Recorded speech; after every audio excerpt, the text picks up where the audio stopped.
Hello, everyone, and welcome to one of a dozen hearings on the City Manager's 2015-16 trial budget. Input from our residents is so important and helps shape what will end up being the final budget for the next fiscal year. The final budget is important because it provides the plan for how the city will spend taxpayer money and how services that you depend on could be impacted. I'm really pleased with this trial budget because it represents a year of really hard work. Leadership by the mayor and council to make some tough decisions, our employees who took concessions and who've worked hard to save money, and our partnership with our residents to bring a balanced budget for 2015-16. Why is a balanced budget important? It's required by state law and city charter. In this budget, there will be no cuts to the city services that you count on every day. I think it's important with this budget to know that we brought it into balance without cutting any services, and we can actually add some very important things for the community. Even with state fiscal actions negatively impacting Phoenix costs and revenue, and with the sunset of the emergency sales tax on food on March 31st, the budget is balanced and important additions are being made thanks to the hard work of everyone. The funding for the city budget comes from different sources. It's not all coming from one place, and it's divided into three main areas: the general fund, enterprise funds, and special revenue funds. Examples of general fund city departments include police, fire, the library, parks and recreation, and streets. Enterprise fund departments include aviation, water services, solid waste services, and the convention center. Special revenue funds account for designated sources of money for a specific purpose, like sales tax dollars for the hiring of police officers and firefighters, and funds for public transit. So when you look at all of those areas together, that's really the diverse mix of all the things that makes up our city budget. The mayor and city council took action early on, leading us to a balanced budget. That includes eliminating 162 full-time general fund vacant positions last December. For a second year, additional employee compensation concessions at just under 1%. And over the last several years, the city has eliminated nearly 100 management positions and cut overtime costs by more than 50%. The efficiency efforts by city staff have been remarkable.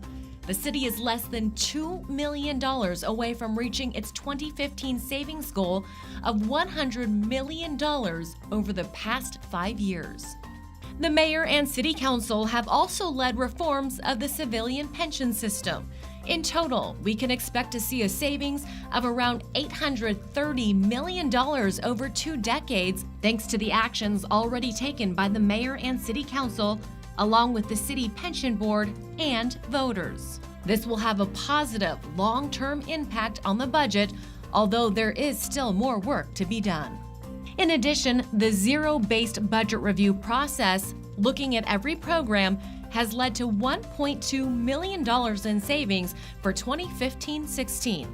Every line item in the budget was scrutinized, which allows the city to find ways to save. Among the savings, $600,000 by closing 2 courtrooms where the number of cases has dropped considerably.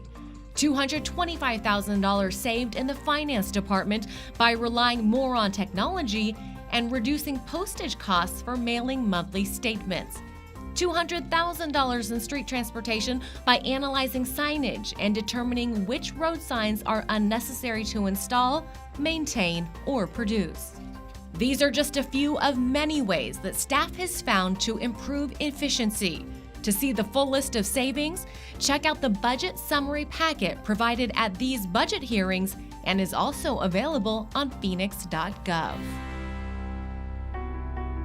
One of the biggest challenges the city faces this year has to do with what's happening at the state level. In an effort to balance its budget, the state has shifted costs and reduced revenue to cities like Phoenix. That has led to a $6.3 million negative impact on the city, which in turn eliminated a $4.3 million surplus, which would have been used to address important city needs. This created a $2 million deficit. To balance it out, here's what the trial budget suggests. Holding off on replacing some older city vehicles and equipment, along with slowing the growth of the city's contingency fund, which is still at its highest level in city history. Here's a look at the new services proposed in the trial budget. First, let's look at the general fund. The budget adds $14,000 for implementing full-time recreation at the county-provided Kofelt Rec Center. It's located at 19th Avenue in Buckeye. That means the existing rec center will be filled with kids year-round. In the area of innovation, the budget adds a business analyst to begin preparations for Phoenix 311, which would provide a centralized information center, as well as identifying technology needed to implement a unified municipal services card. And many residents feel that protecting the public should be the city's top priority. That's why public safety amounts to 71% of the general fund in this trial budget. This budget adds an additional $2 million for 40 hours of police officer training for every officer. Now to dedicated public safety special revenue funds. Due to the fact that these funds will be balanced next year, the budget includes the hiring of 110 police officers in 2015-16, which will increase the size of the police force from where it is today. The council also approved a plan to hire 90 firefighters next fiscal year after hiring approximately 75 this year. Now let's look at dedicated Phoenix Parks and Preserves Initiatives funds. Those funds would provide maintenance for 3 new desert preserve trailheads, creating more opportunities for residents to enjoy our preserved trails.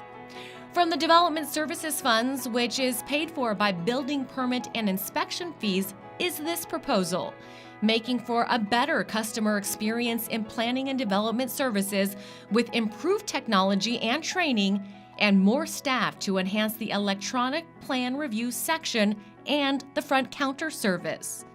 Now to dedicated transit funds. The light rail is seeing more riders now than ever before. The proposed budget would fund rail operations for the new Northwest extension to 19th Avenue and Dunlap. Out of dedicated aviation enterprise funds comes an important improvement at Phoenix Sky Harbor International Airport. It's one of the 10 busiest in the nation. The trial budget calls for the addition of a dedicated team at the airport to analyze noise impacts of flight activity, assess any proposed changes by the FAA, and to reach out to the community to solicit feedback and exchange information. Out of the solid waste special enterprise funds, the trial budget calls for operating a composting facility which will divert several tons of green waste per week from the landfill. That facility is scheduled to open next year.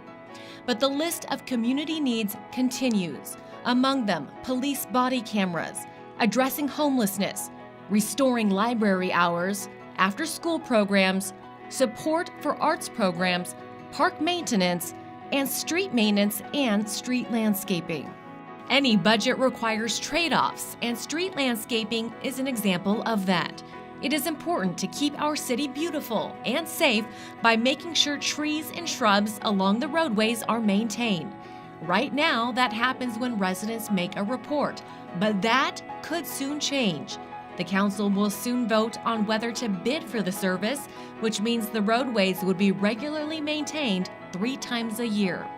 Although funding is not currently available to increase this service, the Transportation and Infrastructure Subcommittee is evaluating additional options which would increase the frequency of street landscaping service with added costs estimated to range from $1.5 to $6 million. Additional funding sources would need to be identified.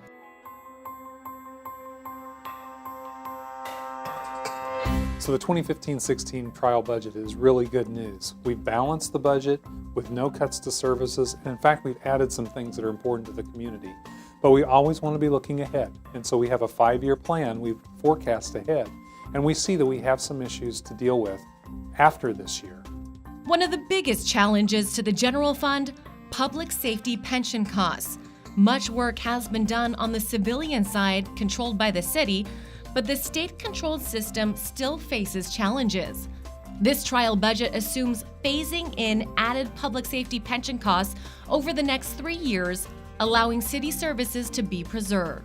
Also, revenue growth will be affected by actions taken by the state on income and sales taxes. The city is planning ahead on both of these issues and will work hard to address them over the next 12 months. Keep in mind, the budget hasn't been adopted just yet. Your input is important, and the City of Phoenix wants to hear from you on what the upcoming budget should look like. 12 public hearings will take place this month across all council districts, and you are encouraged to attend. You can also send your comments or questions to budget.research@phoenix.gov, or to reach out to us by phone, call 602-262-4800. You can also comment on social media by using #PhoenixBudget. Thank you for being part of a very important process. The City of Phoenix is committed to its mission of improving the quality of life in Phoenix through the efficient delivery of outstanding public services.